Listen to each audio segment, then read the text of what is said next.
Good evening. Tonight we're reading A Connecticut Yankee in King Arthur's Court by Mark Twain. Chapter 18, In the Queen's Dungeons. Well, I arranged all that, and I had the man sent to his home. I had a great desire to rack the executioner, not because he was a good, painstaking, and pain-giving official, for surely it was not to his discredit that he performed his functions well, but to pay him back for wantonly cuffing and otherwise distressing that young woman. The priest told me about this, and was grievously hot to have him punished. Something of this disagreeable sort was turning up every now and then. I mean episodes that showed that not all priests were frauds and self-seekers, but that many, even the great majority, of these that were down on the ground among the common people were sincere and right-hearted, and devoted to the alleviation of human troubles and sufferings. Well, it was a thing which could not be helped, so I seldom fretted about it, and never many minutes at a time. It has never been my way to bother much about things which you can't cure, but I did not like it, for it was just the sort of thing to keep people reconciled to an established church. We must have a religion, it goes without saying, but my idea is to have it cut up into 40 free sects so that they will police each other, as had been the case in the United States in my time. Concentration of power in a political machine is bad, and an established church is only a political machine. It was invented for that. It is nursed, cradled, preserved for that. It is an enemy to human liberty and does no good, which could not better do in a split-up and scattered condition. That wasn't law. It wasn't gospel. It was only an opinion. My opinion. And as I was only a man, one man, so it wasn't worth any more than the Pope's, or any less for that matter. Well, I couldn't rack the executioner, neither could I overlook the just complaint of the priests. The man must be punished somehow or other. So I degraded him from his office and made him leader of the band, the new one that was to be started. He begged hard and said he couldn't play, a plausible excuse, but too thin. There wasn't a musician in the country that could. The Queen was a good deal outraged next morning when she found out that she was going to have neither Hugo's life nor his property. But I told her she must bear this cross, that while by law and custom she certainly was entitled to both the man's life and his property, there were extenuating circumstances, and so in Arthur the King's name I had pardoned him. The deer was ravaging the man's fields, and he killed it in a sudden passion, and not for gain, and he had carried it into the royal forest in the hope that it might make detection of the misdoer impossible. Confound her, I couldn't make her see that sudden passion is an extenuating circumstance in the killing of venison, or of a person. So I gave it up and let her sulk it out. I did think I was going to make her see it by remarking that her own sudden passion in the case of the page modified that crime. "Crime!" she exclaimed. "How thou talkest! Crime, forsooth! Man, I am going to pay for him." Oh, it was no use to waste sense on her. Training. Training is everything. Training is all there is to a person. We speak of nature. It is folly. There is no such thing as nature. What we call by that misleading name is merely heredity and training. We have no thought of our own, no opinions of our own. They are transmitted to us, trained into us. All that is original in us, and therefore fairly creditable or discreditable to us, can be covered up and hidden by the point of a cambric needle. All the rest being atoms contributed by and inherited from a procession of ancestors that stretches back 1 billion years to the atom clam or grasshopper or monkey from whom our race has been so tediously and ostentatiously and unprofitably developed. As for me, all that I think about in this plodding sad pilgrimage, this pathetic drift between the eternities, is to look out and humbly live a pure and high and blameless life, and save that one microscopic atom in me that is truly me. The rest may land in Sheol and welcome for all I care. No, confound her, her intellect was good. She had brains enough, but her training made her an ass.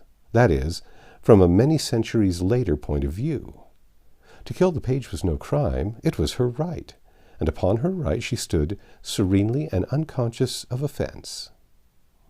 She was a result of generations of training in the unexamined and unassailable belief that the law which permitted her to kill a subject when she chose was a perfect right and righteous one. Well, we must give even Satan his due. She deserved a compliment for one thing, and I tried to pay it, but the words stuck in my throat. She had a right to kill the boy, but she was in no wise obliged to pay for him. That was law for some other people, but not for her. She knew quite well that she was doing a large and generous thing to pay for the lad, and that I ought, in common fairness, to come out and say something handsome about it. But I couldn't. My mouth refused. I couldn't help seeing in my fancy that poor old grandma with the broken heart, and that fair young creature lying butchered, his little silken pomps and vanities laced with his golden blood. How could she pay for him? Whom could she pay? And so, well knowing that this woman, trained as she had been, deserved praise, even adulation, I was yet not able to utter it, trained as I had been. The best I could do was to fish up a compliment from outside, so to speak, and the pity of it was that it was true. "Madam, your people will adore you for this."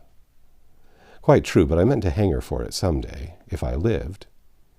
Some of those laws were too bad, altogether too bad. A master might kill his slave for nothing, for mere spite, malice, or to pass the time, just as we have seen that crowned head could do it with his slave, that is to say, anybody. A gentleman could kill a free commoner and pay for him, cash or garden truck. A noble could kill a noble without expense, as far as the law was concerned, but reprisals in kind were to be expected. Anybody could kill somebody, except the commoner and the slave. These had no privileges.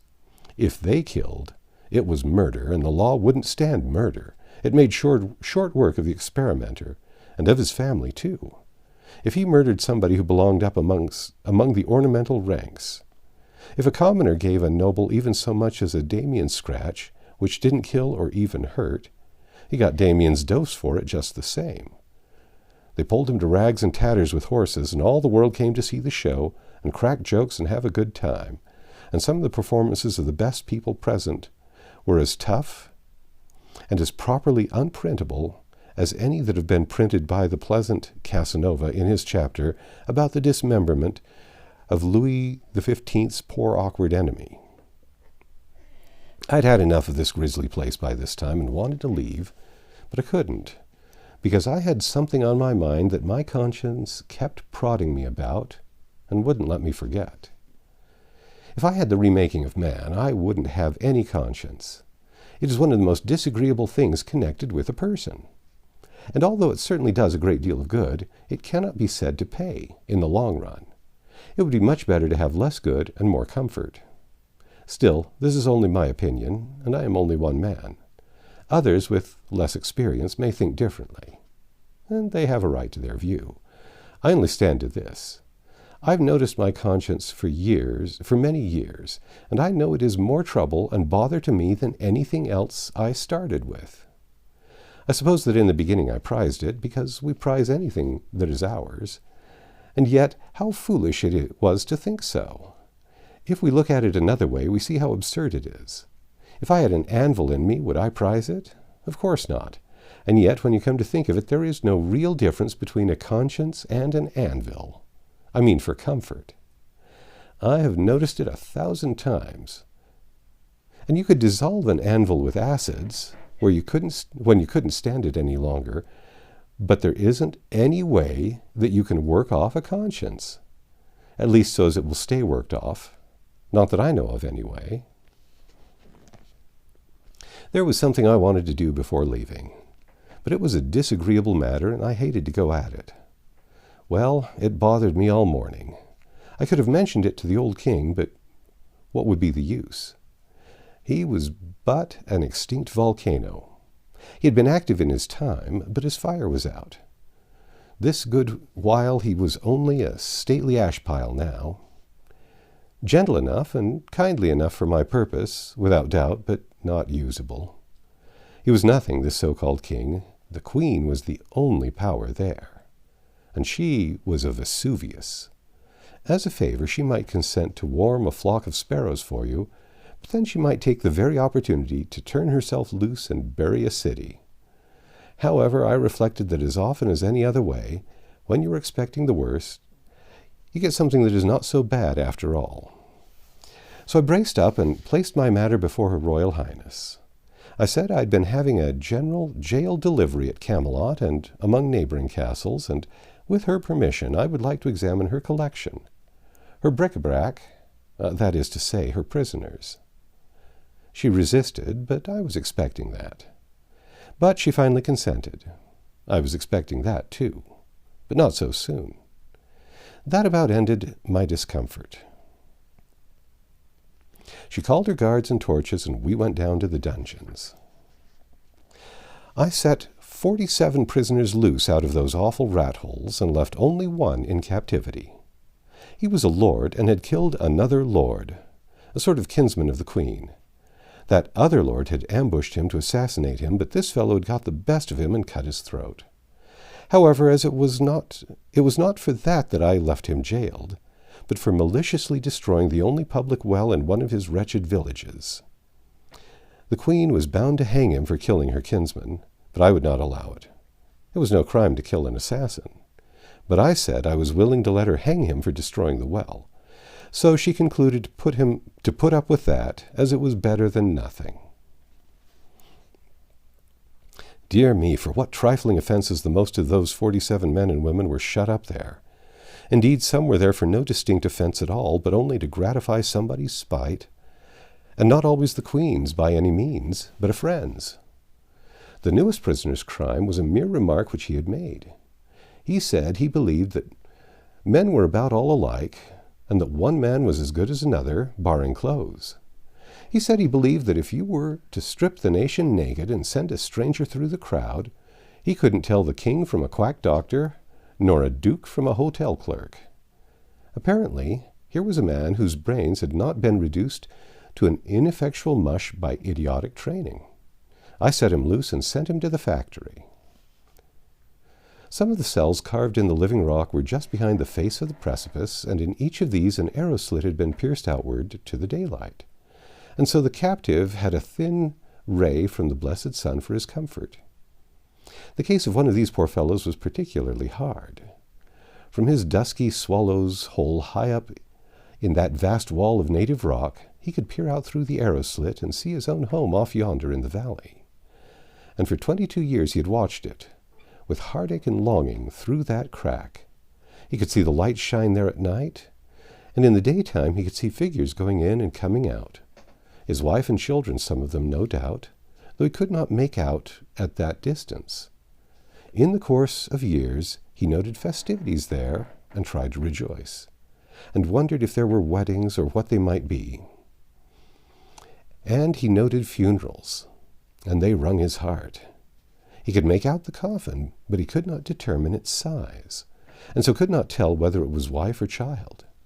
He could see the procession form with priests and mourners and move solemnly away, bearing the secret with them.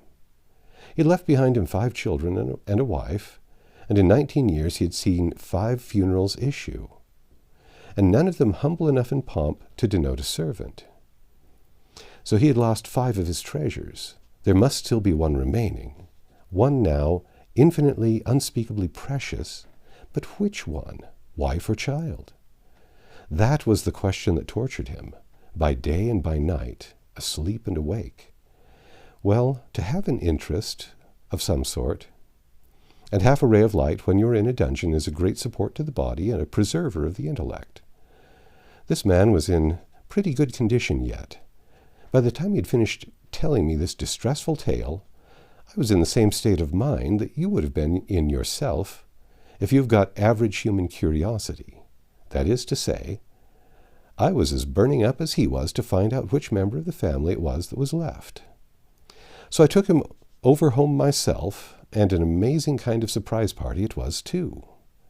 typhoons and cyclones of frantic joy, and whole Niagaras of happy tears, and by George, we found the aforementioned young matron graying toward the imminent verge of her half-century, and the babies all men and women, and some of them married and experimenting family-wise themselves. For not a soul of the tribe was dead. Conceive of the ingenious devilishness of that queen. She had a special hatred for this prisoner, and she had invented all of those funerals herself to scorch his heart with. And the sublimest stroke of genius of the whole thing was leaving the family invoice a funeral short so as to let him wear his poor old soul out guessing. But for me, he would never have got out. Morgan Le Fay hated him with her whole heart, and she never would have softened toward him. And yet his crime was committed more in thoughtlessness than deliberate depravity. He had said she had red hair. Well, she had, but that was no way to speak of it. When red-headed people are above a certain social grade, their hair is auburn. Consider it. Among these 47 captives were 5 whose names, offenses, and dates of incarceration were no longer known. 1 woman and 4 men, all bent and wrinkled, and mind-extinguished patriarchs, they themselves having long ago forgotten these details. At any rate, they had mere vague theories about them, nothing definite and nothing that they repeated twice in the same way. The succession of priests whose office it had been to pray daily with the captives and remind them that God had put them there for some wise purpose or other, and to teach them that patience, humbleness, and submission to oppression was what he loved to see in parties of a subordinate rank, had traditions about these poor old human ruins, but nothing more. These traditions went but little way, for they concerned the length of the incarceration only, and not the names of the offenses. And even by the help of tradition, the only thing that could be proven was that none of the 5 had seen daylight for 35 years. How much longer this privation had lasted was not guessable. The king and queen knew nothing about these poor creatures, except that they were heirlooms, assets inherited along with the throne from the former firm. Nothing of their history had been transmitted with their persons, and so the inheriting owners had considered them of no value and had felt no interest in them. I said to the queen, "Then why in the world didn't you set them free?" The question was a puzzler. She didn't know why she hadn't. The thing had never come up in her mind. So here she was, forecasting the veritable history of future prisoners of the Castle d'If without knowing it. It seemed plain to me now that with her training, those inherited prisoners were merely property, nothing more, nothing less. Well, when we inherit property, it does not occur to us to throw it away, even when we do not value it. When I brought my procession of human bats up into the open world and the glare of the afternoon sun, previously blindfolding them in charity for eyes so long untortured by light, they were a spectacle to look at. Skeletons, scarecrows, goblins, pathetic frights every one. Legitimatest possible children of monarchy by the grace of God and the established church. I muttered absently, I wish I could photograph them. You've seen that kind of people who will never let on that they don't know the meaning of a new big word. The more ignorant they are, the more pitifully certain they are to pretend you haven't shot over their heads. The queen was just one of that sort, and was always making the stupidest blunders by reason of it. She hesitated a moment, then her face brightened up with sudden comprehension, and she said she would do it for me. I thought to myself, she? Why, what can she possibly know about photography? But it was a poor time to be thinking. When I looked around, she was moving on the procession with an axe. Well, she certainly was a curious one, was Morgan Le Fay. I have seen a good many kinds of women in my time, but she laid over them all for variety. And how sharply characteristic of her this episode was. She had no more idea than a horse of how to photograph a procession, but, being in doubt, it was just like her to try and do it with an axe. That's the end of chapter 18. Chapter 18. Come back tomorrow and we'll read chapter 19. knight-errantry as a trade.